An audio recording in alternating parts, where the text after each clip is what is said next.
Assieds-toi, dis merci au Seigneur pour ce moment merveilleux que tu passes en ce lieu. Dis merci au Seigneur pour la louange et l'adoration, pour ta présence, pour son esprit qui prend le contrôle, qui dirige toutes choses. Seigneur, nous te disons merci. Toi qui es le maître des temps, des circonstances, qui contrôle tout. Sois célébré, sois béni, sois élevé à jamais. Merci pour cette joie immense qui déborde dans nos cœurs. Car tu es la source de cette joie. Sois élevé à jamais. Que la gloire te revienne. Au nom de Jésus. Amen. Amen. Alléluia. Amen. Oui, tu peux acclamer le Seigneur.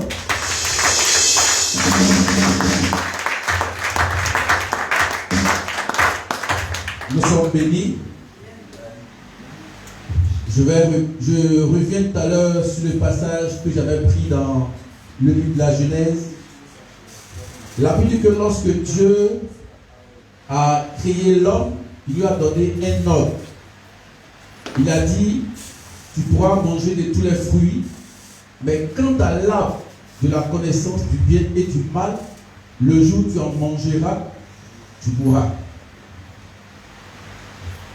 Et par la suite, le serpent vient séduire elle, qui mange.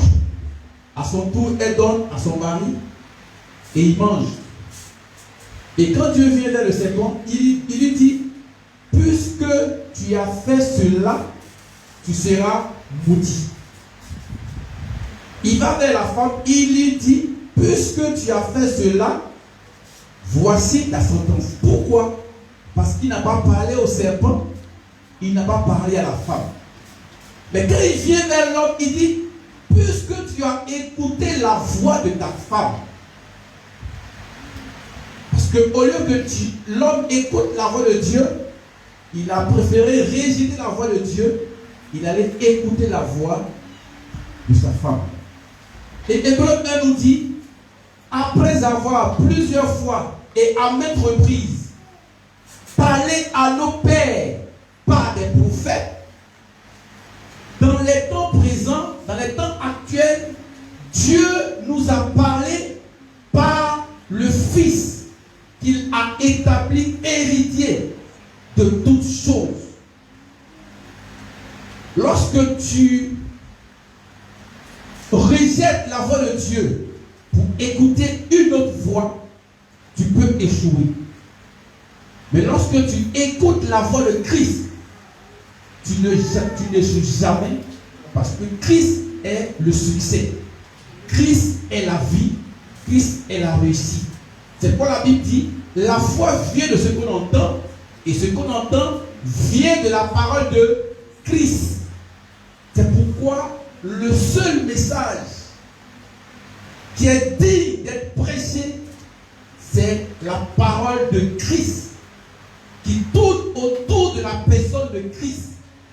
Et c'est dans cette vérité que nous sommes, dans cette communauté, grâce sur grâce. C'est pourquoi nous sommes bénis. Et le temps est venu pour toi et moi d'écouter cette bonne nouvelle du royaume. Je veux que tu viennes debout. Nous allons recevoir l'homme de Dieu, celui que Dieu a mandaté pour te parler ce matin de sa part. Je veux qu'on acclame le Seigneur pour son serviteur, le pasteur la vie, qui vient de donner la gloire du Seigneur. La parole de Christ, qui donne la vie. Nous acclamons le Seigneur, le roi des rois.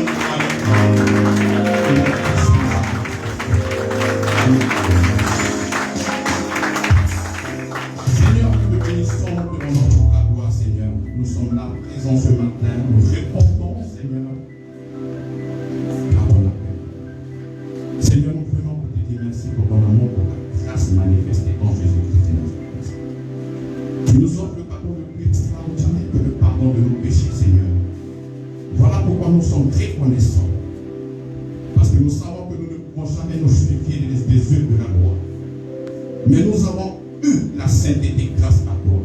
Nous avons été justifiés grâce à toi. Et nous avons reçu ta grâce, Seigneur. Voilà pourquoi nous sommes témoins, parce que nous sommes un esprit vivifiant. Nous portons en nous la vie. Et c'est parce que nous portons en nous la vie que nous avons la capacité d'entrer dans ta présence. Parce que c'est toi qui nous introduis, Seigneur. Merci pour ta grâce. Merci pour ton amour, Seigneur. Merci parce que la mort, la maladie, l'infirmité, toutes ces choses ne peuvent plus être en nous, Seigneur. Parce que là où il y a la vie, il y a la liberté. Là où il y a la besoin, il y a la gloire. Et c'est comme ça que la Bible dit, Christ en vous, l'espérance de la gloire. La maladie ne peut plus jamais triompher sur nous. Le manque ne peut plus jamais triompher sur nous. L'adversité ne peut plus jamais avoir de la victoire sur nous. Parce que nous avons une victoire à célébrer. Et voilà pourquoi nous t'acclamons pour le jour où nous t'acclamons pour le jour où nous t'acclamons. Et nous reconnaissons que Dieu est établi dans le monde frère. Toi que l'ancien des jours. Merci Seigneur. Merci Seigneur. Au nom de Jésus-Christ. Amen.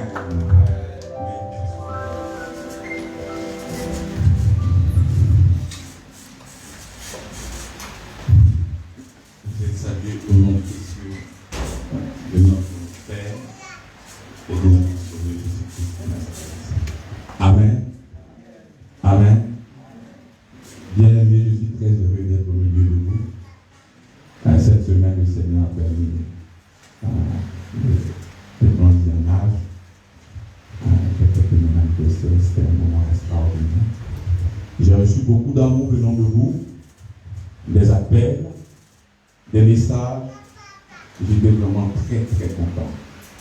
Si certaines personnes le faisaient pour ne pas avoir de problème avec le leader spirituel, mais je crois que toi tu l'as fait, c'était l'expression de ton amour à ma personne.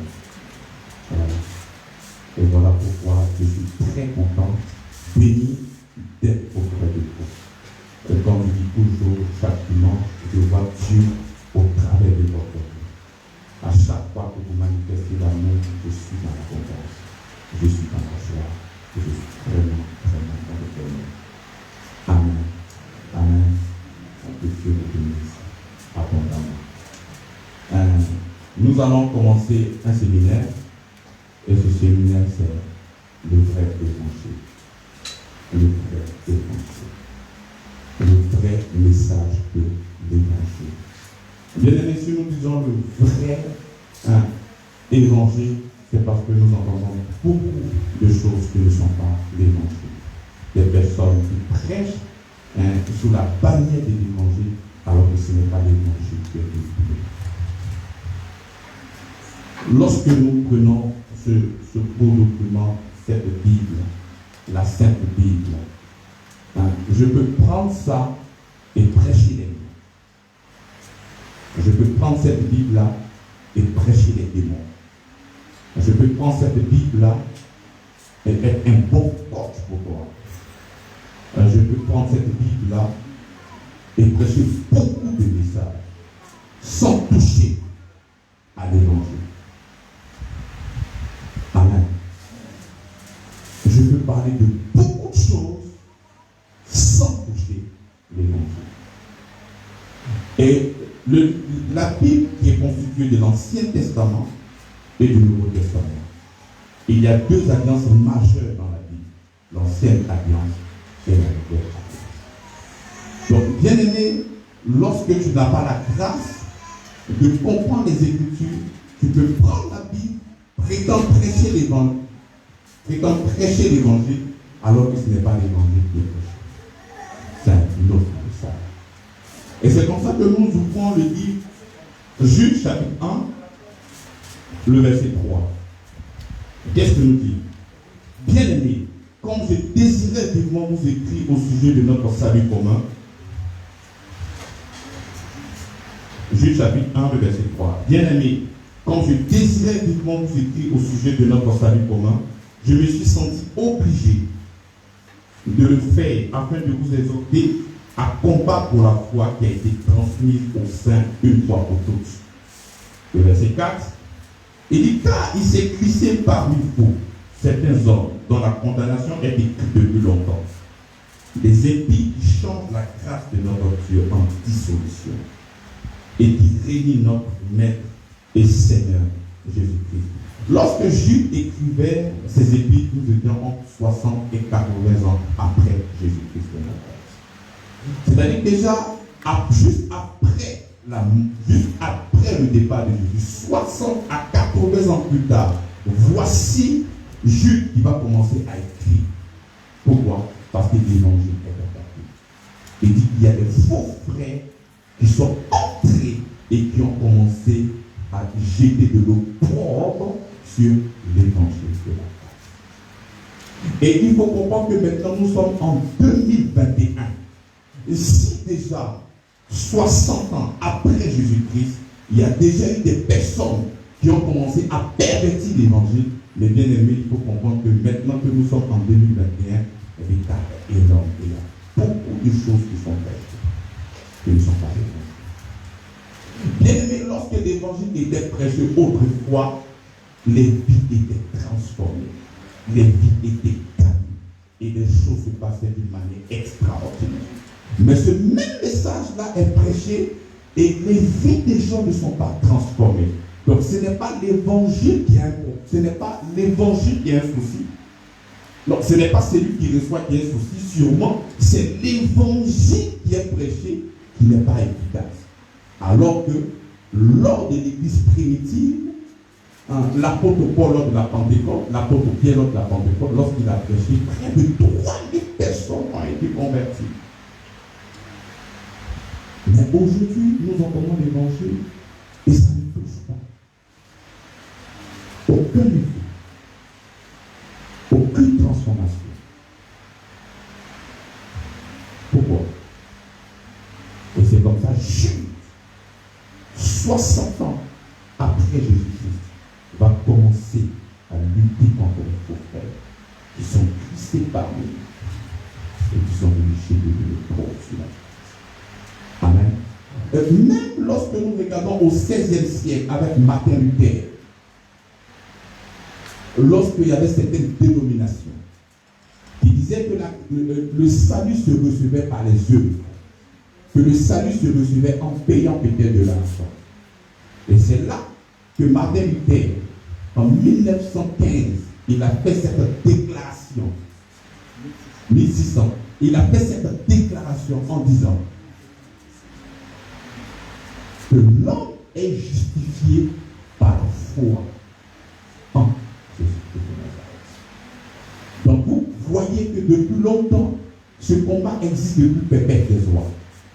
Les difficultés remontent il y a longtemps. Pourquoi? Parce que nous savons très bien que par l'évangile, les gens seront transformés.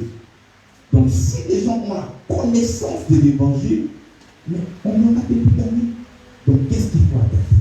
Il faut attaquer. Et si nous attaquons l'évangile, les vies ne seront pas transformées.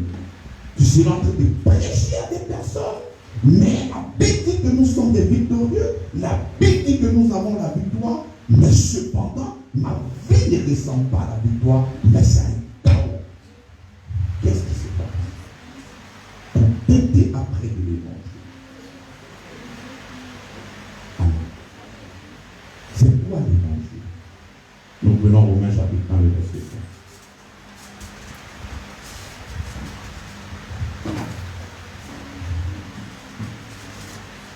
Paul, serviteur de Jésus-Christ, appelé à être apôtre. Apôtre, signifie quoi?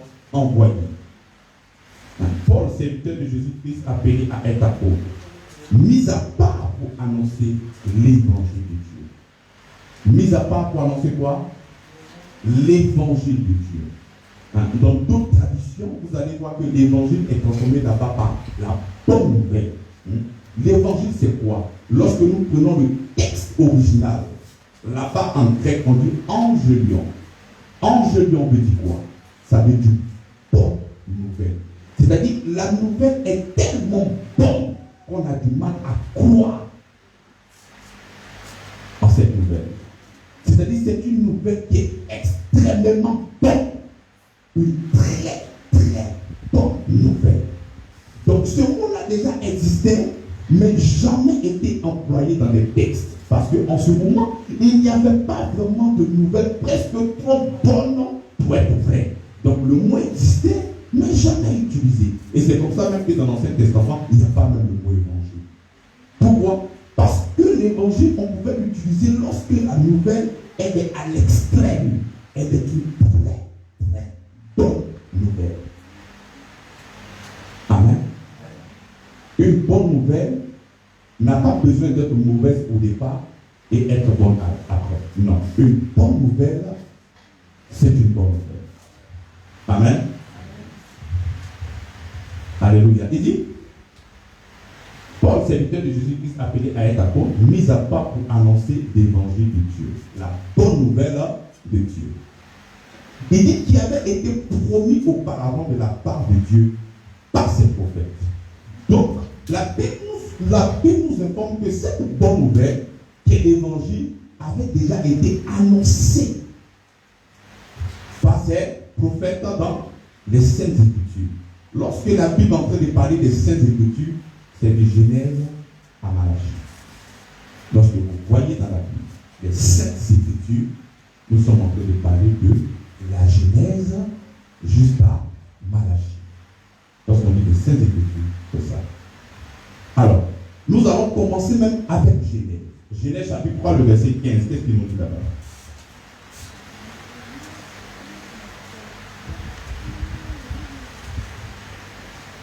Genèse chapitre 3, verset 15. Qu'est-ce qu'il nous dit?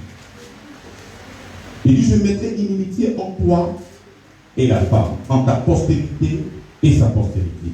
Celle-ci t'écrasera la tête et toi tu lui dresseras les paroles. Donc l'évangile déjà a été annoncé déjà en Genèse. Et c'était quoi? C'est notre supériorité sur l'ennemi. Pourquoi? Parce que nous avons écrasé la tête de l'ennemi.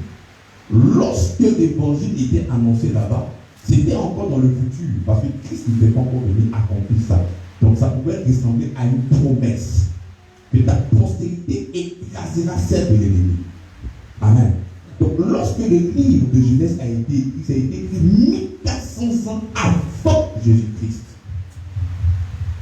que cette promesse dans été donnée. Il n'y avait pas encore cette manifestation.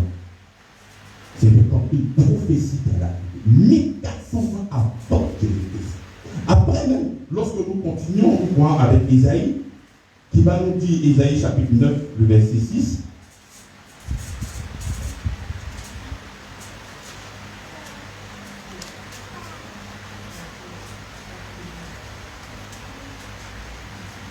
il va nous dire,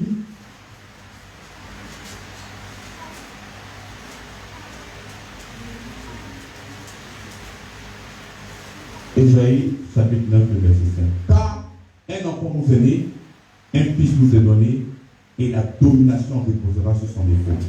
On l'appellera admirable conseiller, Dieu puissant, Père éternel, Prince de paix. Donc toutes ces choses-là étaient des prophéties qui allaient arriver. Lorsque Isaïe écrivait son livre, nous étions à 700 ans avant Jésus-Christ. Donc toutes ces choses-là n'étaient pas encore manifestées. Donc c'est pour vous montrer quelle est cette assurance-là que nous devons voir au travers des Écritures. Parce que tout ce que ces prophètes-là ont annoncé, ils n'avaient pas encore. Quand Isaïe écrivait ça, nous étions à 700 ans avant Jésus-Christ. Un fils nous est donné. Et c'est lui encore qui va dire qu'une femme sera enceinte.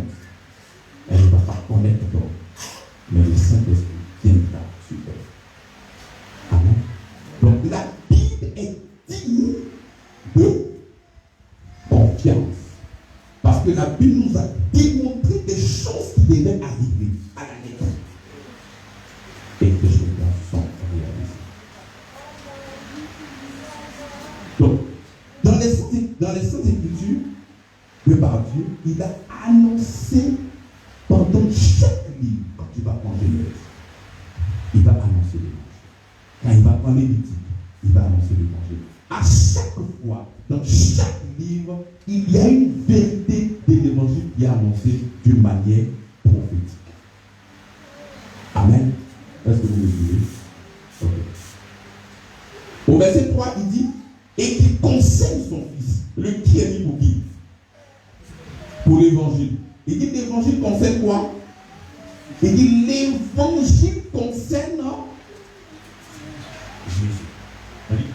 L'évangile qui concerne son fils, né de la postérité de David, selon la chair. Donc il est en train d'annoncer ici que l'évangile concerne une personne. L'évangile concerne la personne de qui? De Jésus. Jésus homme. Lorsque nous sommes en train de parler de Jésus, nous sommes en train de parler de Jésus homme, selon la chair. Donc l'évangile concerne une personne, pas deux personnes, pas trois personnes, mais l'évangile concerne une personne. Cette personne-là, c'est qui? Voilà pourquoi, mes bien-aimés, lorsqu'une personne viendra se présenter devant toi en te disant que je t'annonce l'évangile, s'il ne pointe pas du doigt Jésus, ce n'est pas l'évangile qu'il a fait. L'évangile concerne qui? Il continue. Il dit, et déclaré fils de Dieu avec puissance selon l'esprit de sainteté. Déclaré fils de Dieu avec puissance selon l'esprit de sainteté. Nous sommes en train de parler de sa partie divine, le Christos, le Christ, le roi. Lorsque nous sommes en train de parler de la sainteté, en dehors de Dieu, il n'y a personne qui est saint. Aucune personne. La Bible déclare dans le livre de Job, chapitre 15, verset 7, même les cieux ne sont pas purs devant Dieu. Les anges ne sont pas purs devant Dieu. Donc s'il y a une entité qui est sainte, c'est qui? C'est Dieu. En dehors de Dieu, il n'y a pas de sainteté quelque part. Même les cieux ne sont pas saints devant lui. Et la Bible déclare ici que Jésus Fils de Dieu avec puissance selon l'esprit de sainteté. Donc, par ce verset, nous sommes en train de parler maintenant de la divinité de qui? De Jésus. Parce qu'en dehors de Dieu, aucune personne ne peut être sainte. Non, ce n'est pas possible. Ce n'est pas possible. La sainteté est attribuée directement à une personne. Et la personne de Jésus est la manifestation de Dieu investi dans un corps. Et c'est comme ça que nous appelons Fils de Dieu. Voilà pourquoi la Bible va nous dire dans 1 Jean que celui qui ne croit pas que Jésus est le Christ, celui-là est un enterré. Donc il faut croire que Dieu s'est investi dans un corps.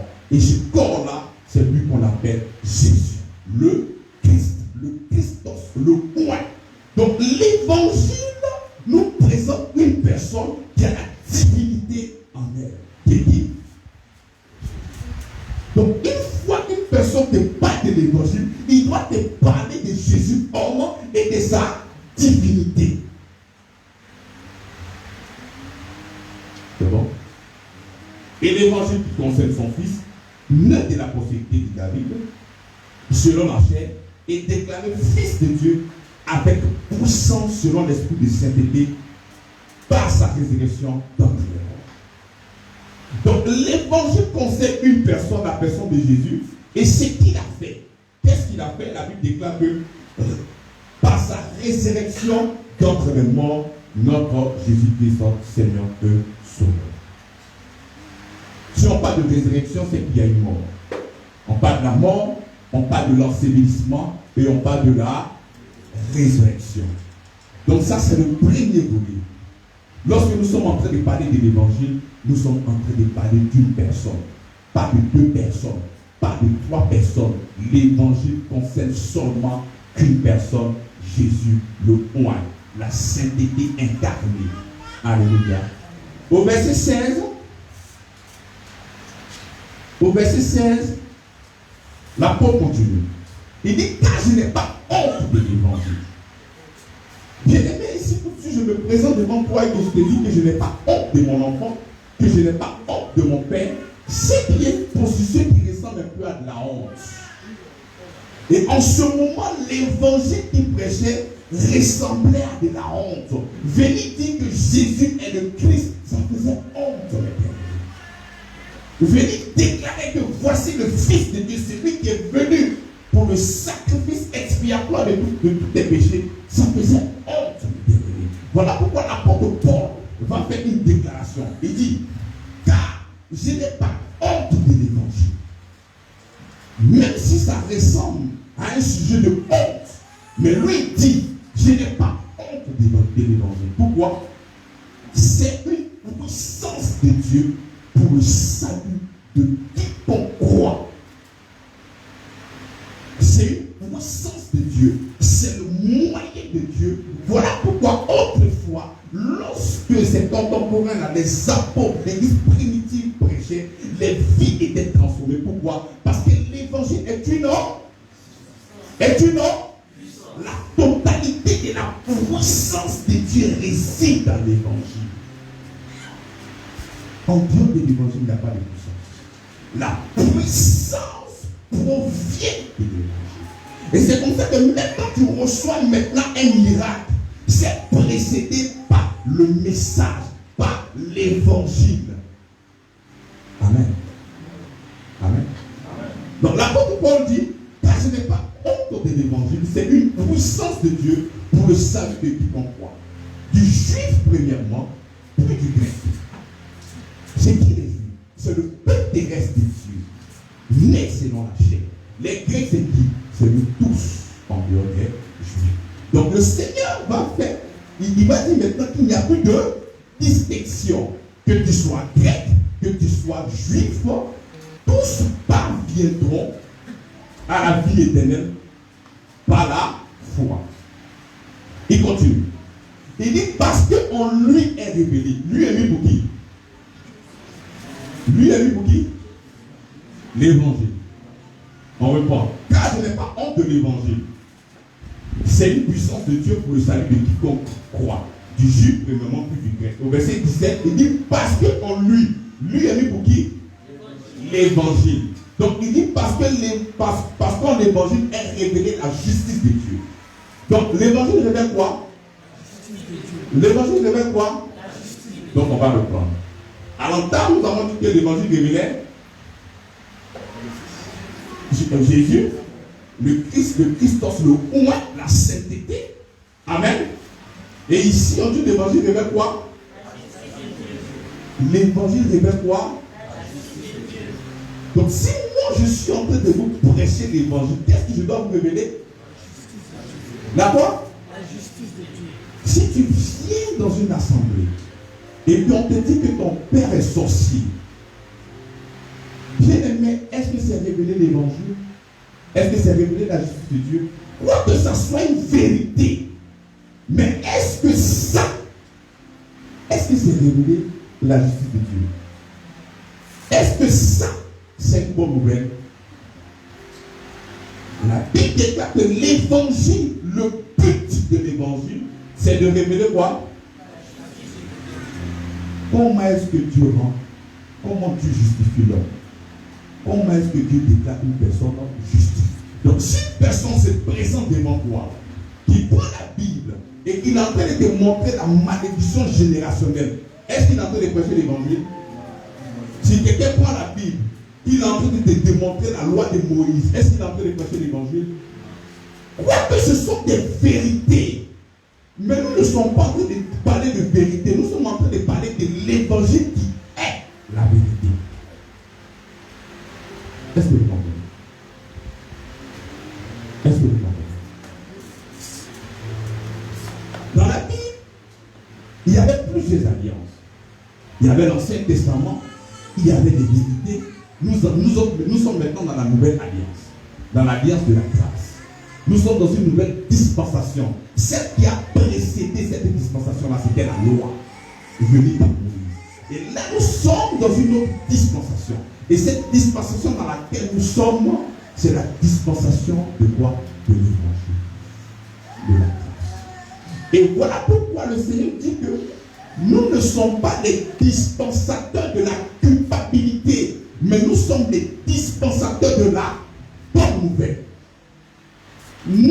Nous sommes les dispensateurs de quoi? De la bonne nouvelle. De quoi? De l'évangile. Et l'évangile va te révéler quelque chose. C'est comment est-ce que je déclare une personne juste. Amen. Ça peut aller.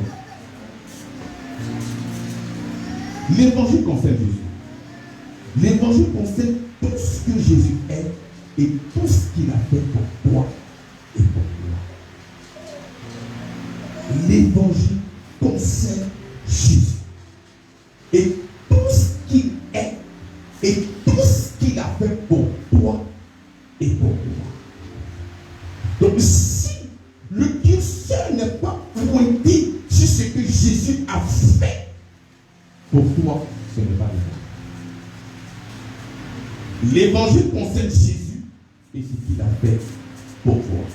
Si je viens d'annoncer une chose qui ne concerne pas Jésus et ce qu'il a fait pour toi, ce n'est pas l'évangile. Non. Je vais prendre la Bible et parler de Goliath. Que les hommes forts de ta famille vont tomber. On va prier, menacer les autels, faire tomber les démons. Bien aimé, ça ce n'est pas l'évangile. L'évangile concerne Jésus et ce qu'il a fait pour toi. Amen. Amen. Vous me suivez? Ça peut aller. Et c'est comme ça même avant la naissance de Jean-Baptiste. Le père de Jean-Baptiste s'appelait comment? Comment? Zacharie. Avant même, c'est-à-dire, lorsque Jean-Baptiste était en train de naître, son père Zacharie, poussé par l'Esprit de Dieu, va faire une prophétie. Amen. Et parmi ces prophéties, nous prenons Luc chapitre 1. Il a dit beaucoup de choses, mais nous allons seulement lui consulter le verset 77. Quelqu'un peut lire ça?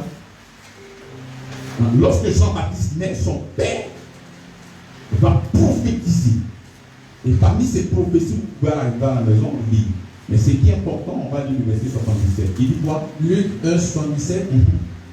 Afin de donner à son peuple la connaissance du salut par le pardon de ses péchés. Amen. Il dit, afin de donner à son peuple la connaissance du salut par le pardon de ses péchés. C'est qui Jean-Baptiste? Jean-Baptiste, c'est celui-là même qui devait venir aplanir le chemin de Dieu. Celui-là même qui était son précurseur. Donc, lorsqu'on père va faire une prophétie, il dit, afin de donner à son peuple la connaissance du salut par le pardon des péchés. La connaissance du salut par le pardon de ses péchés. Si nous ne comprenons pas vraiment le pardon des péchés, ça sera difficile pour nous d'être des hommes du peuple. Parce qu'il faut comprendre, les bien-aimés, que l'évangile, c'est le pardon des péchés. Nous avons été pardonnés. Bien-aimés, nous avons été pardonnés de tous nos péchés. Et il faut comprendre cette vérité spirituelle. Celui qui ne sait pas que ses péchés ont été pardonnés ne comprend pas l'évangile. Parce que l'évangile, c'est la venue de Dieu sur la terre au travers d'une personne qu'on appelle Jésus. Venir mourir pour toi, pour que tu sois pardonné. Tout ça, depuis Romains chapitre 1, je te parlais de Jésus, le Christos, le Saint, qui est descendu, qui est mort. Le seul but de tes péchés te soient pardonnés. Et lorsque nous ne comprenons pas, bien aimés, que nos péchés sont pardonnés, nous serons la cible de l'ennemi pour nous malmener comme il veut. Et c'est comme ça que le seul droit que le diable a sur toi, c'est le péché. Et quand tu ne sais pas que ce péché-là a été pardonné en Jésus, il va te tenir avec l'esprit de la culpabilité au point où tu vas refuser même d'entrer dans la présence de Dieu. Pourquoi? Parce que tu te dis qu'il est trop sale. Tu ne peux pas rentrer dans sa présence. Dieu sait qui rentre dans le débat de Dieu cette fois-ci. Mais si tu connaissais à quel point le pardon de péché a été nettoyé d'une manière définitive, bien aimé, c'est avec zèle, avec amour que tu allais entrer dans la présence de Dieu pour le célébrer et le glorifier. Tu es manipulé présentement par l'ennemi parce que tu n'as pas la connaissance que tes péchés te sont pardonnés. Bien aimé, tu sais, quand tu n'as pas la connaissance de ce que Jésus-Christ a fait pour toi, il arrive par moment même où tu peux appeler ta malédiction sur ta vie. Ah non, non, moi-même je sais que j'ai mal fait. Si j'ai fait un accident, même j'ai mérité. Si je suis moi-même, j'ai mérité. Je sais que mon activité là, ça ne va pas marcher même. Donc, par ton ignorance, tu vas commencer à déclarer des choses sur ta vie et ces choses-là vont prendre forme. Lorsque nous devenons enfants de Dieu, il ne faut que craindre des sorciers qui sont au village. Il faut craindre toi-même ta propre bouche. Parce que c'est ça qui t'est établi. Donc il faut comprendre que le pardon, Dieu n'a pas joué avec ça. Il nous a débarrassé littéralement du péché. Il a dit à l'extrême. Nous prenons le livre de Jean, chapitre 1, le verset 22.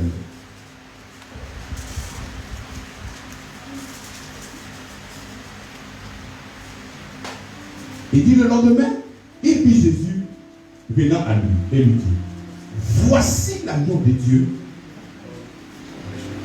Voici l'agneau de Dieu. Tu fais quoi? Tu fais quoi? Tu fais quoi? Tu ôtes le péché. Tu fais quoi? On dit voici l'agneau, tu fais quoi? Est-ce que quand j'enlève ça là, est-ce qu'il y a encore des fleurs dedans? Hein? Est-ce qu'il y a encore des fleurs dedans? On dit Jésus a fait quoi? Voici l'agneau, tu fais quoi? Il n'a pas dit qu'il caresse. Il n'a pas dit qu'il diminue. Mais tu fais quoi? Ôter, c'est quoi? C'est enlever. Et quand nous disons le péché au singulier. Nous sommes en train de parler de la nature. Quand vous voyez les péchés, ce sont les actions. Mais quand on parle de le péché au singulier, on parle là de la nature.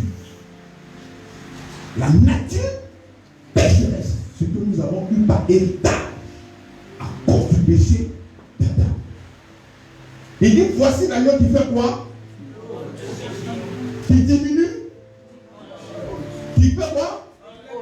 Ôte le péché. Ôter, c'est quoi? Enlever. C'est pas diminuer. C'est pas rabaisser. Non, qui ôte le péché. Ôter, c'est enlever. Et c'est comme ça qu'il y a beaucoup de personnes qui ne croient pas en ça. Ils disent qu'ils sont chrétiens. Ils disent entendre l'évangile, mais ils ne croient pas que le péché a été ôté. Prenons Ésaïe 53, le verset 5.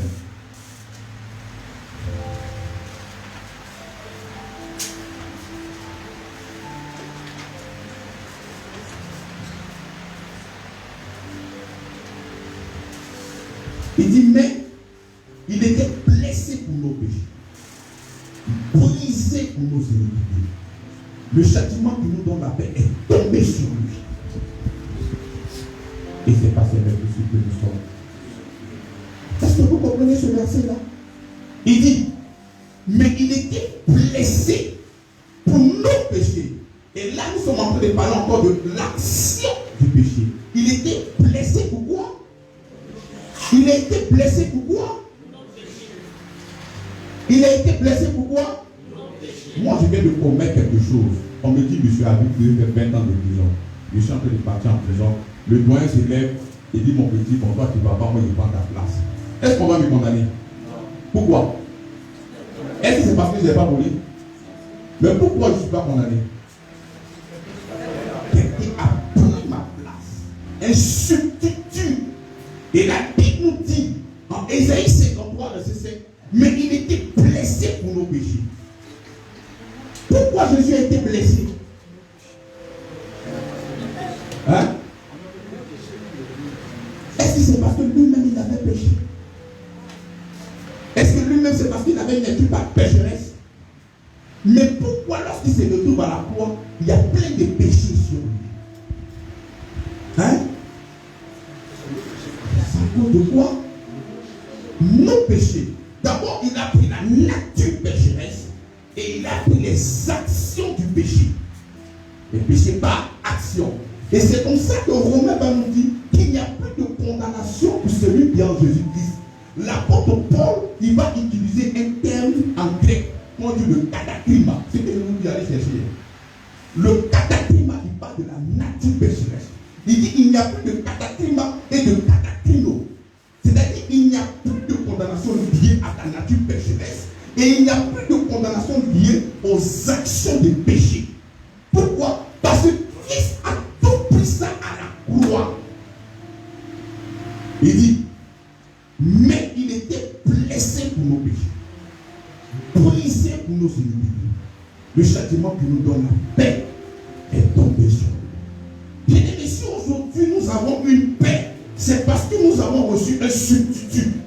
Et ce substitut-là a pris notre place. Il a été frappé. Il a été chicoté. Et voilà pourquoi moi je suis blanche. Beaucoup de personnes diront que mais ça c'est trop facile. Mais c'est ça qui est la bonne nouvelle. Et c'est ça qui est la bonne nouvelle. Voilà pourquoi l'apôtre Paul dit, je n'ai pas honte de faire ce genre de déclaration.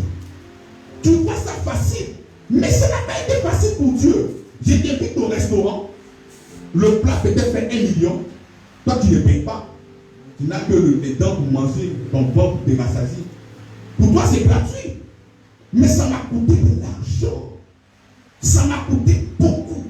Mais pour toi, ça ne t'a rien coûté. Et c'est comme ça que lorsque nous sommes en train d'annoncer des vérités spirituelles, beaucoup de personnes disent que non, mais c'est trop facile, que tous les péchés sont pardonnés. Mais bien évidemment, c'est facile parce que toi, tu n'as pas payé le prix. C'est moi qui ai payé le prix pour que toi, tu sois libre. Et c'est ça qui est le. Et ce message-là n'est pas prêché. Et quand ce message-là n'est pas culpabilité qui est là. Et parce que ce message n'est pas précieux, tu n'as pas la capacité de proclamer et de réclamer des bénédictions qui sont pour toi.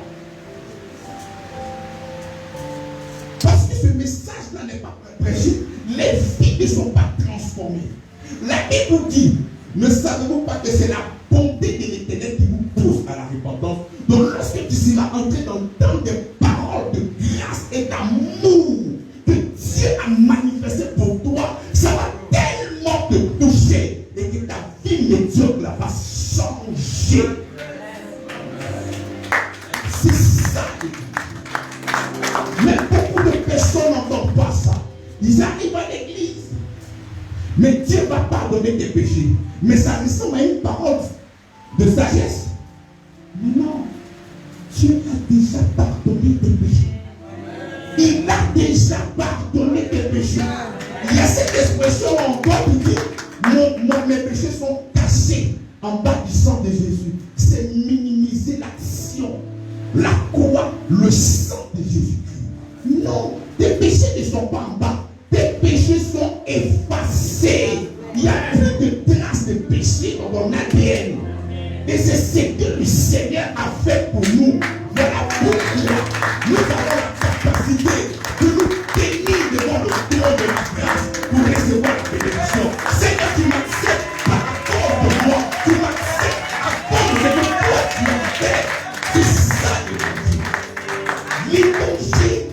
On sait ce que Jésus-Christ a fait. Voilà pourquoi il est dit de recevoir la gloire, la louange, la magnificence et toutes choses. Et quand tu ne connais pas ça, tu es malmené. Tu vas chercher à faire des rituels, à demander pardon. Est-ce que Dieu ne cherche pas à me taper un couteau? Est-ce qu'il cherche pas à me faire du mal? Mais tu as été pardonné. Tu as été pardonné. Jésus a réglé tout le problème du péché à la croix. Tout s'est passé là-bas. Si aujourd'hui, toi et moi, nous sommes en train de parler du pardon des péchés, c'est parce qu'il y a 2000 ans, il s'est sacrifié à la croix. Et si son sacrifice n'agissait pas dans le futur, nous qui sommes dans cette génération, on n'allait pas bénéficier des âmes. Ils allons avoir un nouveau Jésus. Mais il faut savoir que l'action depuis 2000, depuis moins de 2021, agit maintenant. Agit maintenant. Le sacrifice de Jésus-Christ traverse le temps et l'espace. Il n'y a pas de frontières. C'est illimité. Mais les personnes viennent à l'église pour recevoir. Ah non, je viens pour pardonner mes péchés. Tes péchés ont été pardonnés. Et c'est ça qui est l'amour. Et c'est ça que le Seigneur a fait pour nous. Et lorsque nous comprenons ces vérités spirituelles, tu vas voir que venir célébrer le Seigneur, tu es dans la joie. Moi, avant, quand je sais que je dois caser, je ne prie pas parce que je sais que je vais faire mauvais. Donc, c'est mieux, j'allais bien m'amuser et puis le désir commencer à prier. Mais si j'avais cette connaissance que j'ai été pardonné, mais jamais j'allais louper, que j'allais passer tout mon temps dans sa présence en train de me bénir. Et c'est ça. Tes péchés ont été pardonnés. Dieu n'a pas joué avec ça. Il n'a pas joué avec le péché. Non, il était au sérieux, il l'a enlevé. Voilà pourquoi nous parlons de la vérité. Ah, tu peux te poser la question, mais si le Seigneur a pardonné tous nos péchés, mais pourquoi il y a les papas et frères? Pourquoi il y a les ci? Pourquoi il y a ça? Prenons 1 Jean chapitre 1, le verset 2.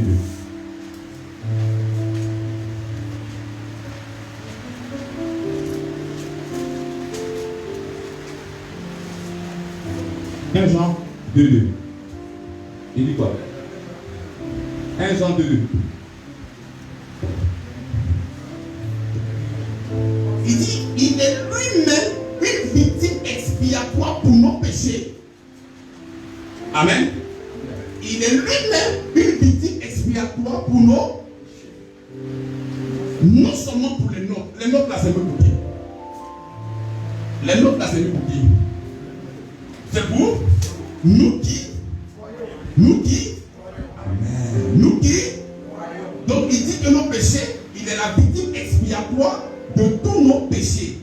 Non seulement pour les noms. Les noms, quand c'est mis pour qui? Pour nous qui. On continue le verset. Il dit quoi? Non seulement, mais aussi pour ceux du monde entier. Donc le féticheur qui est dans mon péché, dans mon village, ça me fait du mal. Ses péchés lui sont pardonnés. Ça c'est une folie. Peut-être même si ça me l'a dit. C'est-à-dire non, ce n'est pas possible. Mais le Seigneur a pardonné. Le sacrifice à la croix est pour l'humanité tout entière. Mais pourquoi cette personne-là n'est pas chrétienne? Mais parce que cette personne-là ne croit pas que ses péchés lui sont pardonnés au nom de Jésus-Christ de Nazareth. Si tu crois que tes péchés te sont pardonnés en Jésus-Christ de Nazareth, tu deviens un enfant de Dieu. Voilà pourquoi la Bible déclare à tous ceux qui l'ont reçu, à tous ceux qui croient en son nom, elle a donné le pouvoir de devenir des enfants. Et là, nous rentrons maintenant dans une nouvelle alliance, dans une alliance de famille où il y a un père et il y a des enfants.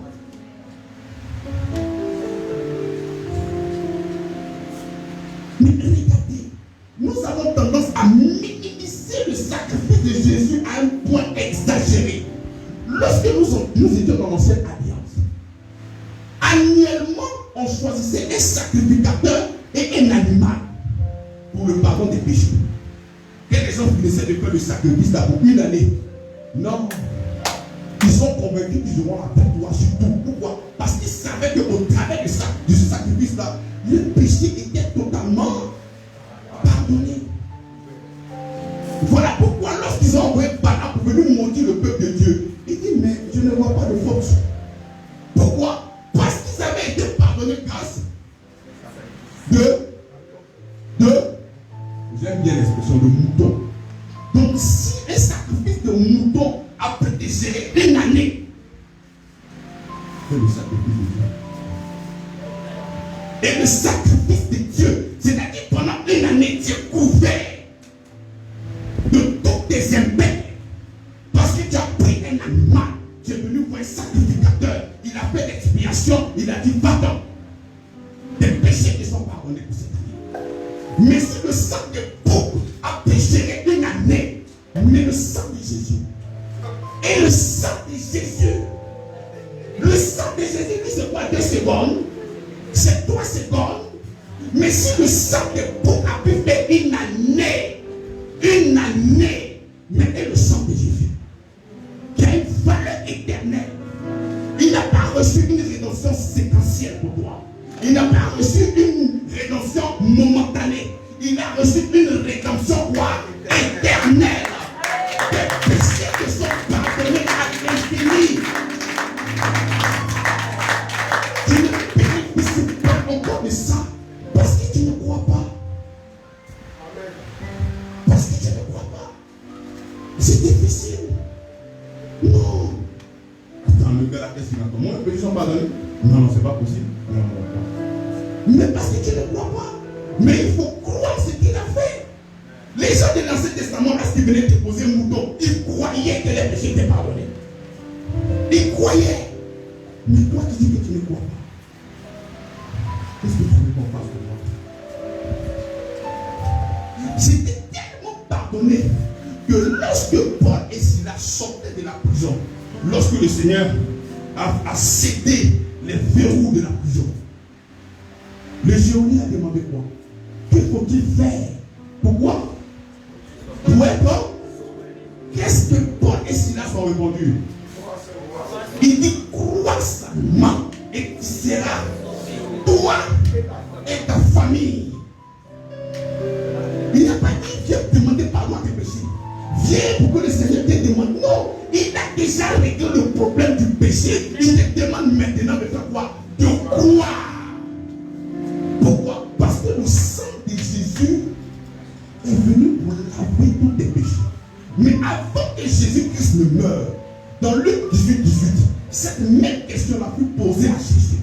Jésus lui dit, qu'est-ce que tu dis? Il dit, je lis la loi de Moïse. Il dit, ok, fais toutes ces choses-là et tu auras la vie éternelle. Pendant que Jésus était vivant, son sang n'était pas encore versé.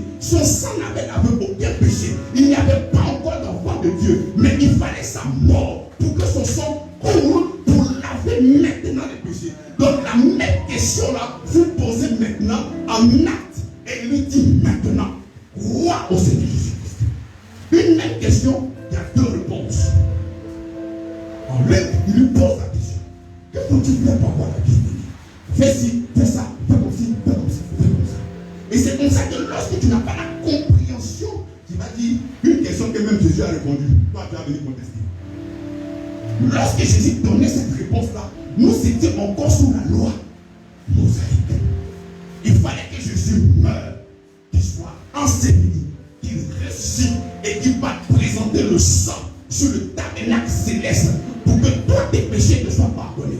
Donc lorsqu'il était encore vivant sur la terre, son sang n'avait pas encore coulé pour tes péchés. Donc c'est tout à fait normal que tu puisses faire des choses pour le pardon de tes péchés parce que cette loi-là était encore en vigueur. Mais il fallait maintenant la mort, l'ensevelissement et la résurrection de Jésus-Christ pour que tes péchés te soient pardonnés. Et tu es pardonné. Pour un cœur qui est réceptif, lorsqu'on lui donne ce genre de paroles, l'amour grandit en lui. Voilà pourquoi la Bible dit que la foi vient de ce qu'on entend, et ce qu'on entend vient de la parole de Christos, Christ, de ce qu'il a fait. Donc quand tu vas entendre ça, ça va produire en toi l'amour de l'exalter, mais ça ne va pas te donner la force pour aller faire ce qui est mauvais. Non, l'amour n'encourage pas le mal, mais l'amour te donne la capacité de le célébrer en transe. Tu vois ton épouse, tu lui dis, quel que soit ce qui va se passer, toi et moi, je ne pourrai jamais t'abandonner. Et parce que ta femme a entendu ça, elle dit, ah, il me dit d'aller le tromper. Et c'est ce qu'il a dit. C'est la manifestation de l'amour. Dieu nous aime à l'extrême. Voilà pourquoi il a réglé le problème du péché d'une manière définitive. Parce que s'il doit venir régler le problème du péché avec son fils, pour que demain tu pêches et le sacrifice soit annulé, c'est qu'il ne reste pas le sacrifice de Jésus. Voici mon voisin qui est là. J'ai dit, bon, j'aime tellement ton affaire, je veux que toi et moi nous soyons collés à vie. Donc pour ça, je prends mon enfant et je sacrifie mon enfant. Et puis le lendemain, il m'insulte. Et puis il dit, bon, on va aller on va plus ensemble. Mais c'est qu'il ne respecte pas le sacrifice de mon enfant. C'est que je ne respecte pas le sacrifice de mon enfant. Nous avons été pardonnés dans ce sacrifice. Bien-aimés, pardonnés. Pardonnés. Pardonnés. On ne dit pas à celui-là, frère, cherche à pardonner tes péchés. Pourquoi il ne dit pas ça? Parce que les péchés ont été déjà pardonnés. Tout ce qu'il faut maintenant, c'est quoi? C'est quoi ce qu'il a fait? Voilà pourquoi il y a beaucoup de personnes qui disent que non, moi je connais Jésus, je crois en Jésus. Mais tout le monde croit en Jésus. Le musulman croit en Jésus, il appelle Issa. Même les rosicruciens, ils disent David, il connaît Jésus. Bouddha, tous ceux qui connaissent Jésus, le diable, il trappe même. Mais lorsque nous disons que nous croyons en Jésus, nous croyons en ce qu'il a fait. Qu'est-ce qu'il a fait? Il a pardonné nos péchés, passé, présent et futur. C'est là la croyance. Mais est-ce que tu crois en ça? Est-ce que tu crois en ça? Et c'est ça qui faisait que l'apôtre Paul pouvait dire, car je n'ai pas honte de l'évangile. Parce que lorsque tu étais dans une dispensation où vous cherchez des moutons, il fallait tous les jours demander pardon, et puis un bon matin, tu dis non, mais il faut quoi? Non, mais ça. Et c'est toi qui es normal. C'est comme ça qu'on lui a parlé là-bas. Hein? On va prendre Jean chapitre 7, verset 8.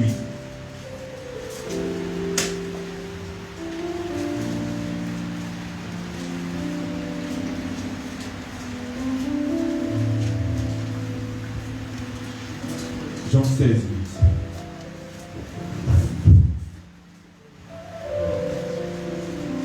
Le péché qui fait que les gens sont éloignés de Dieu. Quel est ce péché-là? Parce que si le pardon du péché est pardonné ici, et Dieu a pardonné, pourquoi il y a encore des distances avec certaines personnes? N'est-ce pas?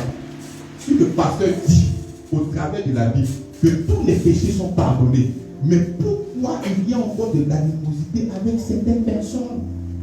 Pourquoi tout le monde aussi n'est pas enfant de Dieu. Romains chapitre 7, verset 6.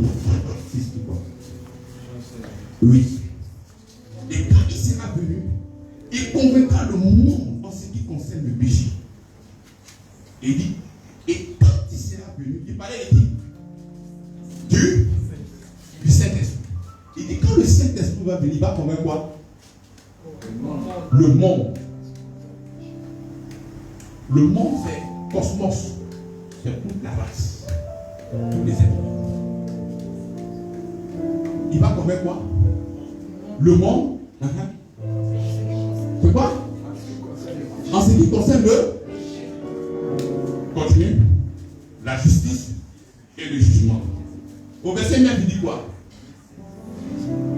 En ce qui concerne le péché, hein? Parce que quoi? Voici le péché qui est localisé. Voici le péché qui est localisé. Aujourd'hui, ce qui fait que beaucoup de personnes vont en enfer, ce n'est pas les actions de péché. C'est parce qu'ils ne croient pas en Jésus-Christ. Jésus-Christ est le sauveur et le Seigneur. Il faut croire qu'il est ton sauveur. Pourquoi sauveur? Il est ton sauveur parce que c'est lui qui vient de te sauver de tous tes péchés. Et voilà pourquoi la Bible dit que le Seigneur viendra convaincre le monde en ce qui concerne le péché. Le péché, c'est quoi? Parce qu'il ne croit pas. Mais quand le Saint-Esprit vient dans notre vie, il a un seul rôle. Il vient révéler tout ce que nous avons reçu par sa grâce. Mais lorsqu'il vient dans la vie des personnes qui n'ont pas accepté, il vient leur convaincre que voici la victime expiatoire de tous vos péchés que vous avez rejetés. Vous n'avez pas cru. Donc aujourd'hui, ce qui conduit les gens en enfer, c'est le fait de ne pas croire au sacrifice expiatoire de Jésus-Christ à la croix. Et c'est ce qui conduit les gens en enfer. Et quand tu crois en cette parole d'éternité, quand tu crois, tu es sauvé. Et voilà le vrai message de l'évangile. Et ce message-là n'est pas prêché. L'évangile, c'est l'amour inconditionnel de notre Seigneur des Seigneurs. C'est le pardon de tous nos péchés passés, présents et futurs. Et lors de la Pentecôte, lorsque Paul était en train de prêcher, qu'est-ce qu'il a dit en Actes, chapitre 15, le verset 38. En Actes, c'est le début de l'église. C'est là que les gars viennent prêcher, ils font la démonstration de l'évangile. Mais qu'est-ce que l'église primitive prêchait autrefois? Au verset 38, quelqu'un peut dire ça, il dit quoi? Mais Paul jugea plus convenable. Non. 15, 38. Et 13, 38. 13, 38. 13, 38. Qu'est-ce qu'il prêchait? Sachez donc, hommes frères, que c'est par lui que le pardon des péchés que c'est par lui que le pardon des péchés vous est annoncé. Mais ce que nous oublions par moment, il faudrait faire agir le contexte. Paul parlait à qui? Paul parlait à des légalistes. Il parlait à des pharisiens, il parlait à des juifs, à des personnes qui recevaient le pardon des péchés en fonction de leurs œuvres.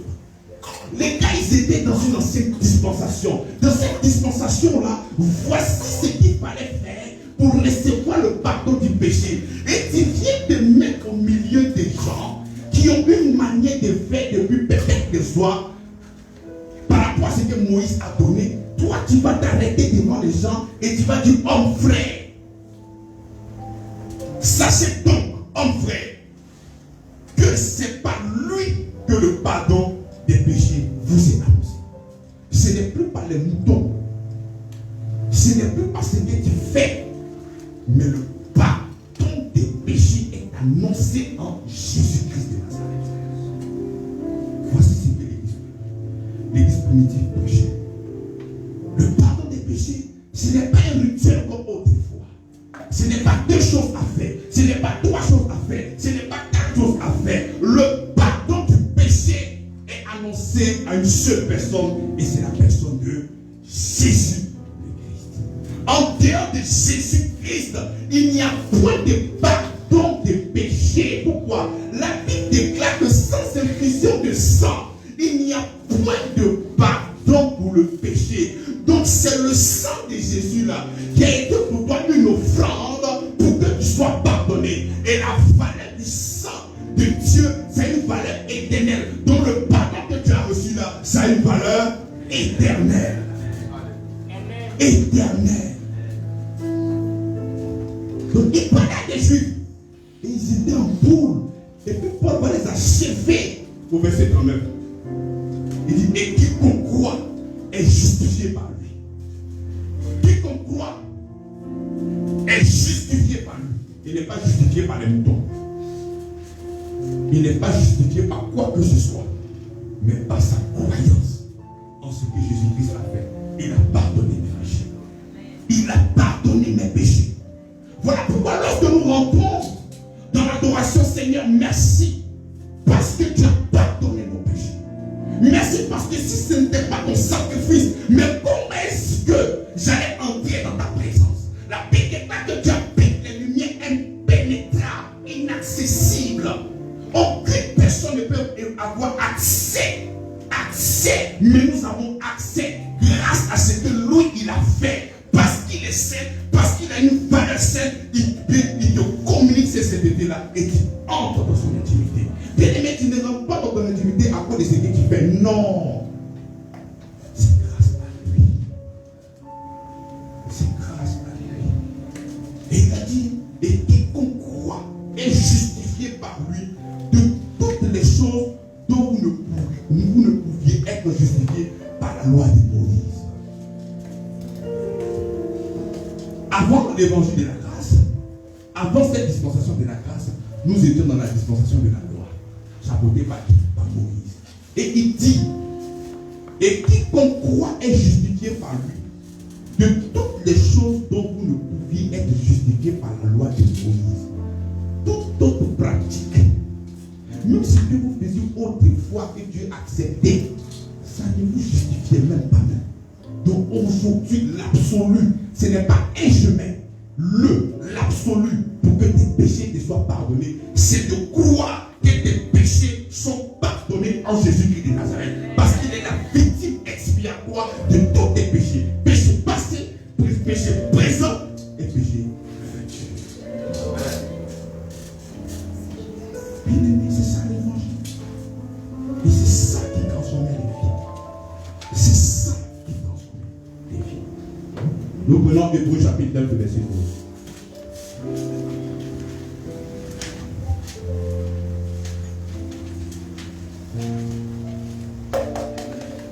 Hébreux 9, 12.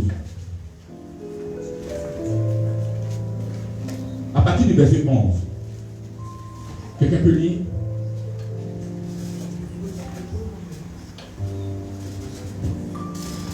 Hébreux 9, verset 11. Mais Christ est venu comme souverain sacrificateur aussi. Il est venu comme quoi? Comme souverain sacrificateur des biens à venir. Donc déjà que Christ s'annonce comme souverain sacrificateur des biens à venir. La sacrificature de Moïse tombe, de Aaron tombe. Nous avons un nouveau sacrificateur. Et ce nouveau sacrificateur, c'est qui? Jésus. Bien aimé, j'aimerais que tu choisisses la sacrificature de Jésus et non la sacrificature d'Aaron. Parce que pour Aaron, ce n'était pas éternel, mais pour Jésus, c'est éternel. Continue. Il dit quoi? Il a traversé le tabernacle plus grand. Il a traversé le tabernacle plus grand. Lorsque Dieu donnait une instruction pour construire le tabernacle, il dit construire le modèle selon le modèle que je veux que. Voilà pourquoi nous disons que tout ce qui existe d'une manière physique tire son originalité dans le monde invisible. Donc lorsqu'ils étaient en train de construire l'arche, c'était en fonction du modèle qui avait été présenté. L'original était dans le monde spirituel, dans le monde invisible. Reprends qu'il puisse comprendre.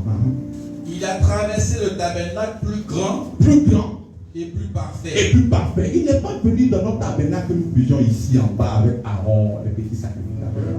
Mais il est rentré dans un tabernacle parfait. Qui n'est pas construit de main d'homme. Non, on dit que ce n'est pas un homme qui a construit ce tabernacle-là. Le tabernacle, on prenait les moutons pour aller faire l'expiation. C'était les hommes qui ont fabriqué ça. Mais lui, il va entrer dans un tabernacle qui est fait par lui-même, pas par la main d'un homme. C'est-à-dire qui n'est pas de cette création. Il n'est pas de cette création. Et il est entré une fois pour toutes dans le lieu très saint, non avec le sang des boucs et des veaux, mais avec son propre sang, ayant obtenu une rédemption éternelle. Ayant reçu une rédemption éternelle. Amen. Il dit, et il est rentré une fois pour toutes dans le lieu très saint, non avec le sang des boucs et des veaux, mais avec son propre sang. Ayant obtenu une. Ça veut dire quoi, rédemption éternelle? Pourquoi? Pour toujours. À l'infini. Pour toujours. Mais pourquoi il dit pour toujours? Parce que dans le tabernacle céleste, les gens devaient rentrer là-bas chaque fois. À chaque fois, ils devaient rentrer pour l'expiation de leurs péchés. Si ce n'était pas en 2019, je viens, je sors. En 2020, je reviens, je sors. Donc le sacrifice était perpétuel. On faisait ça à chaque fois. Il y a un autre verset, puisque ça sera sur plusieurs séries. Le verset dit qu'il s'est assis. Pourquoi il est assis? Parce qu'il n'y a plus de travail à faire. Le travail est terminé. Il a fait le sacrifice une bonne fois pour toutes. Aujourd'hui, nous ne sommes pas là en train de légitimer. Nous ne sommes pas en train de dire aux gens, parce que tu es pardonné, vis comme tu veux. Il y a dit ça dans ma bouche. Mais je suis en train de te dire ce que le Seigneur a fait pour toi. Et c'est ça que tu dois croire. Et c'est ça qui va te donner la force de l'aimer. Parce que lorsque tu reçois ces paroles-là, la foi naît. Et quand la foi naît, l'engagement, la transformation devient visible.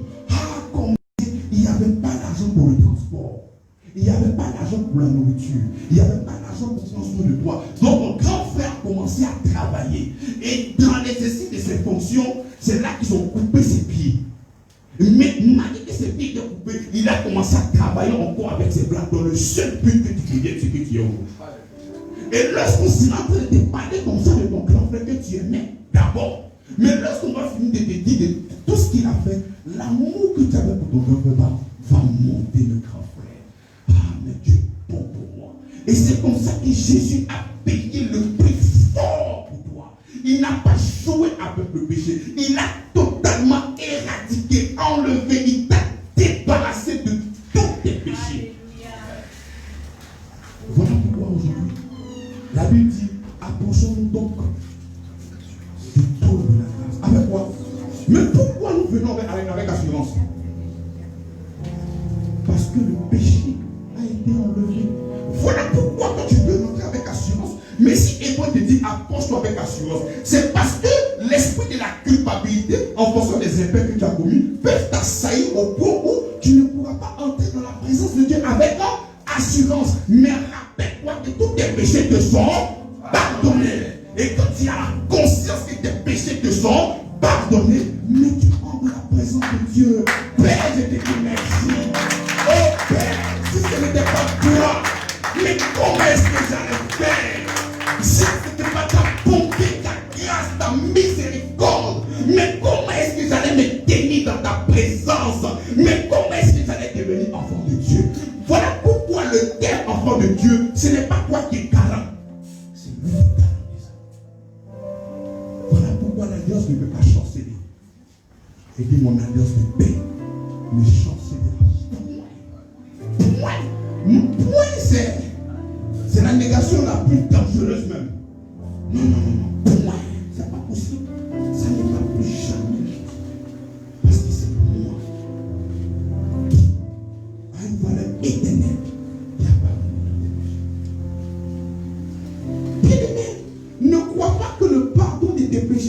vient de tes confessions journalières que tu fais. Non. Parce que si je te demande de me réciter les péchés que tu as fait aujourd'hui, tu ne peux pas. Parce que la loi, ils ont dit 10 commandements. Mais en réalité, c'était subdivisé. Lorsque tu fais les décomptes, nous sommes à 613 lois. Est-ce que vous comprenez ce que je viens de dire? Par exemple, parmi les 10 commandements, là, il y a un commandement qui dit ne couche pas avec un animal. On est d'accord? Mais c'est quand Moïse va décortiquer point par point jusqu'à faire sortir les 613 lois. Et c'est là que tout y est. Est-ce que vous comprenez? Donc la loi, c'est 613. Donc si tu dois demander pardon à Dieu pour tes péchés là, mais déjà il faut connaître déjà les 613 lois là. Et si tu ne connais pas, comment c'est de demander pardon? Mais il y a des choses que tu as faites, tu ne sais pas. Toi, tu demandes pardon pour ce que toi tu sais qui est péché. Mais elle pour ce que tu ne sais pas. Tu demandes pardon comment? Et puis il ne faut pas croire qu'on vient ouvrir la bouche, Seigneur pardonne-moi, et puis tu es pardonné. Il dit sans infusion de sang, il n'y a pas de pardon. Donc nous nous présentons toujours avec le sang de Jésus. Voilà pourquoi c'est une valeur éternelle. Bien-aimé, je prie que ces paroles-là puissent pénétrer au-dedans de ton cœur. Parce que c'est ça qui est la vie.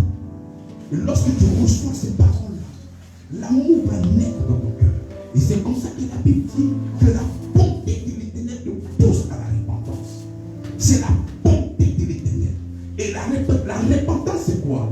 Je vais aussi donner un enseignement dessus. La repentance, c'est le changement de mentalité. La repentance n'a rien à voir forcément avec le péché. La repentance, en grec, on dit métanoïa. Métanoïa. Changement de mentalité. Changement d'esprit. Dieu dit s'est repenti. Et ça veut dire que Dieu a péché. Non, il a changé sa manière de voir. Donc, la repentance, et c'est comme ça que Pierre disait aux Juifs, il dit repentez-vous, parce qu'il voyait le Messie comme un bandit, comme un voyou. Il dit repentez-vous, changez votre manière de voir, parce que c'est en lui qu'il y a le pardon des péchés. Donc, bien aimé, tous les tests que nous avons donnés, vous pouvez arriver à la maison et lire tout le chapitre. Et vous allez voir que ce n'est pas des micmacs, ce ne sont pas des paroles montées de toutes pièces pour vous embobiner. Mais il faut savoir que la bonne nouvelle, c'est le pardon de tes péchés. Bien, si on doit te pardonner et on te dit demain tu as commis un effet, tu n'es plus enfant de Dieu. C'est comme ça qu'il y a certaines personnes qui pensent que la vie éternelle, à midi, tu as la vie éternelle. À midi 5, tu n'as pas la vie éternelle. À midi 10, tu as la vie éternelle. À midi 15, tu n'as pas la vie éternelle. À midi 20. C'est pas un jeu. Nous savons la vie éternelle. Parce que nous croyons en Jésus. La Bible dit que 7 fois le juste tombe. 7 fois il s'est réveillé. Il n'a pas dit que 7 fois quand le juste tombe, il s'est réveillé pécheur. Non. Il est tombé juste pour s'est réveillé. La justice est un don. Et nous avons reçu ce don-là. Parce que nous croyons en ce que Jésus-Christ a fait. Et lorsque tu crois et que tu laisses cette parole-là demeurer au profond de toi, bien aimé, la puissance. Et c'est comme ça que la Bible déclare que la prière du juste a une grande efficacité. Mais toi-même, tu sais, tu n'as pas cette connaissance de ces paroles révélées aujourd'hui. Et tu rentres dans la présence de Jésus qui ordonne. Tu ordonnes quoi? Mais puisque toi-même tu dis que tu es pécheur, mais pourquoi veux-tu que ta prière soit exaucée? Pourquoi? La Bible déclare que la prière du juste a une grande efficacité. Mais toi tu sais que c'est des hommes qui disent que moi là, ici un pécheur, je ne suis pas juste. Mais là, pourquoi tu veux que ta prière soit exaucée? Pourquoi? Donc ta prière elle est exaucée parce que tu crois en ce que Jésus-Christ a fait pour toi, qui est le pardon de tes péchés. Il est dit. Blessé, châtié, frappé pour pardonner tes péchés. Amen. J'aimerais qu'on se lève. Lui dis merci pour cette grâce immense. Pour cet amour. Pour cette grâce qu'il a manifestée. Disons merci au Seigneur. Bien-aimé, c'est juste l'expression de ton cœur. C'est juste une adoration, une acclamation de ton cœur pour lui dire vraiment merci. Il faut savoir que tu n'as pas le droit d'avoir la culpabilité. Dieu t'aime tel que tu es. Il sait que la Bible déclare qu'il a manifesté il a manifesté son amour lorsque vous étiez des impies, des pécheurs. C'est là qu'il a manifesté son amour.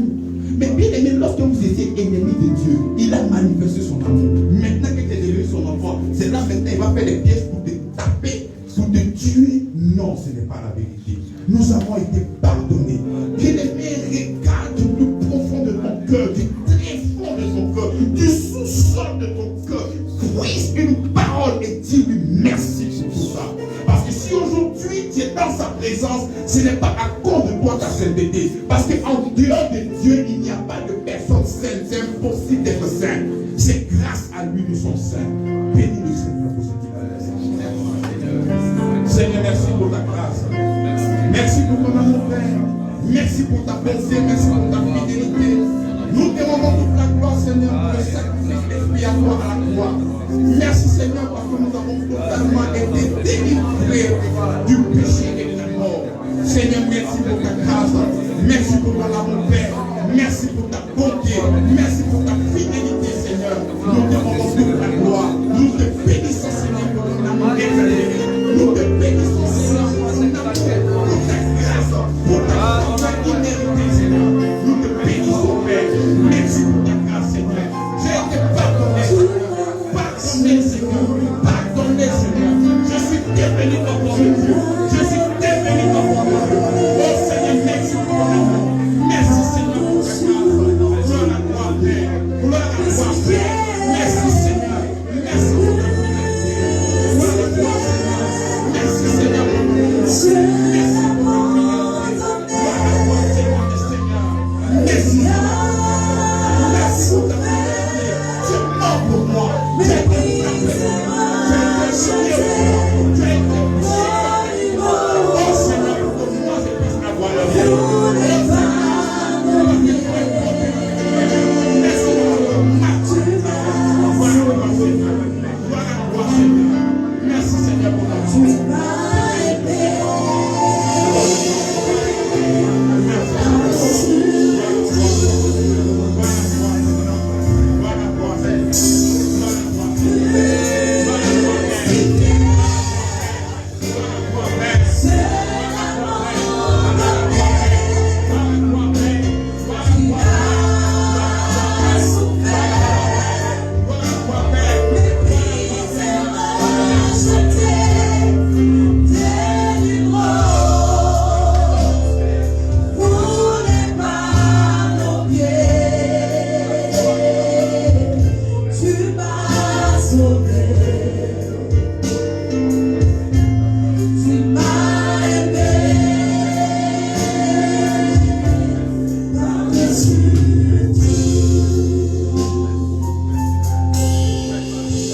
Seigneur, c'est l'expression de notre reconnaissance.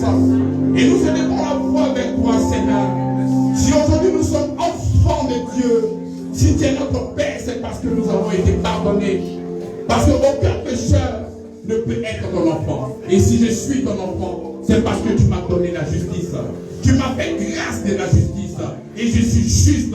Et nous sommes justes. C'est une assemblée de justes qui lève la croix et qui te célèbre et qui te glorifie, Père. Merci parce que nous sommes dans ta présence et nous demeurons dans ta présence. La seule gloire à toi seul, Seigneur.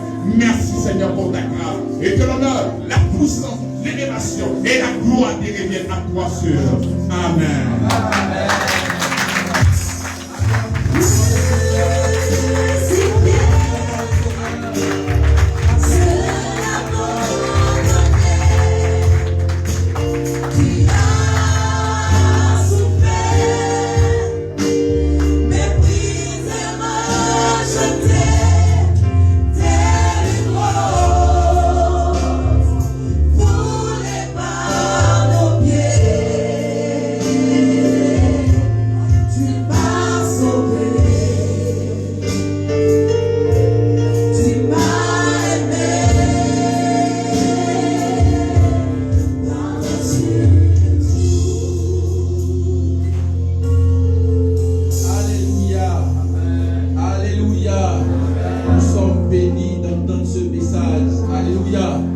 Jésus a dit dans Marc 13, verset 10, il dit, il faut premièrement que la bonne nouvelle soit prêchée à toutes les nations. C'est Jésus lui-même qui a dit, il faut premièrement que la bonne nouvelle soit prêchée à toutes les nations. Et ici, tu entends la bonne nouvelle du royaume. C'est pourquoi tu vas dire merci au Seigneur. Parce que tu entends la bonne nouvelle du royaume. Tu n'entends pas un message qui va venir te faire peur. Mais la bonne nouvelle du royaume qui te donne l'assurance que tes péchés ont été pardonnés. Élève la voix et dis merci au Seigneur pour cette bonne nouvelle que tu as reçue. La Bible dit qu'il n'y a plus de condamnation pour ceux qui sont en Christ. C'est une bonne nouvelle. Dis merci au Seigneur. Seigneur, merci. Parce que tu m'as fait la grâce en ce jour d'entendre la bonne nouvelle du royaume. Cette bonne nouvelle du royaume, tu me dis qu'en Christ, j'ai été pardonné. Que je n'ai plus de condamnation. C'est pourquoi ce matin, je veux être reconnaissant. Oh, à toi, être merci pour cette bonne nouvelle que j'ai reçue. Pour cette bonne nouvelle que j'ai obtenue. Sois béni, papa. Sois magnifié, Jésus. Sois exalté, Père. Merci, mon Dieu. Merci, mon roi. Seigneur, que je revienne.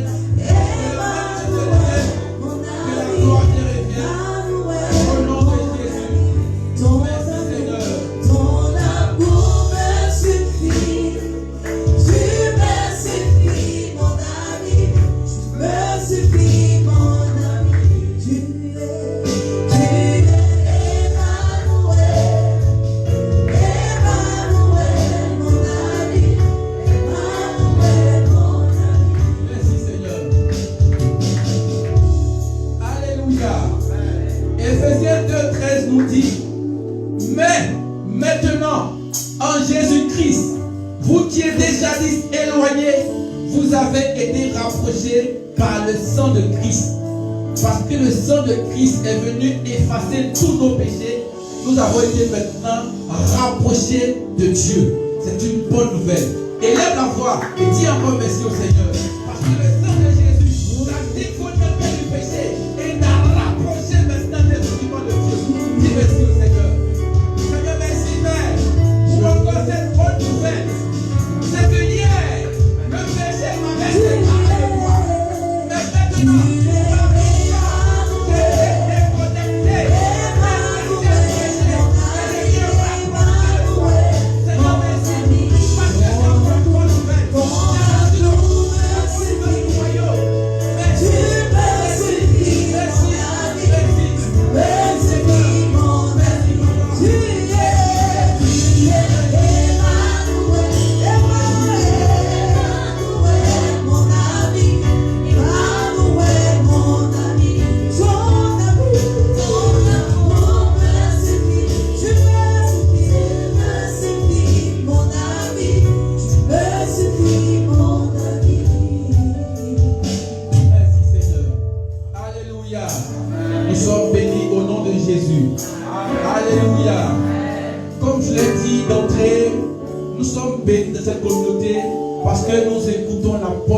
Royaume.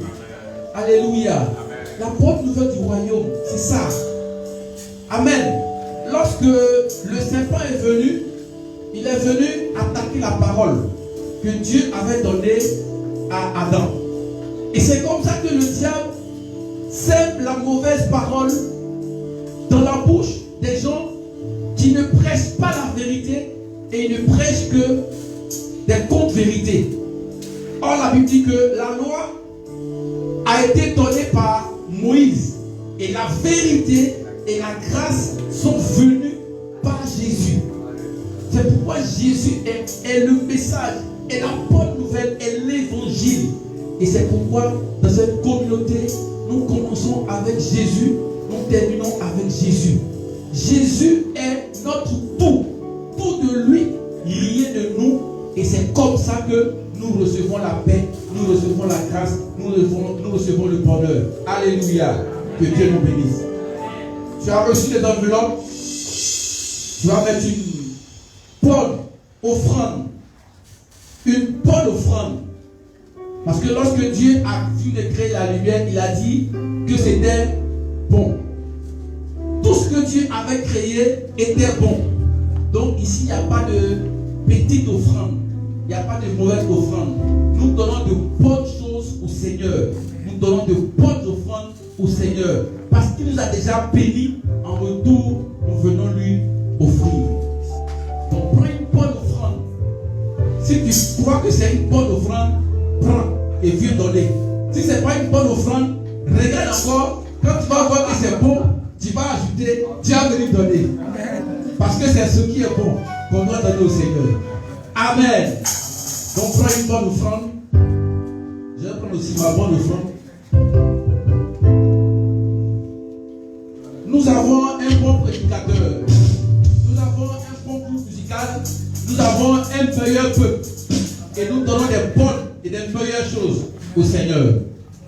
Donc si tu as déjà pris ta bonne offrande, je vais inviter le frère Mbri qui va orienter pour que nous puissions venir donner les meilleurs, la bonne part au Seigneur.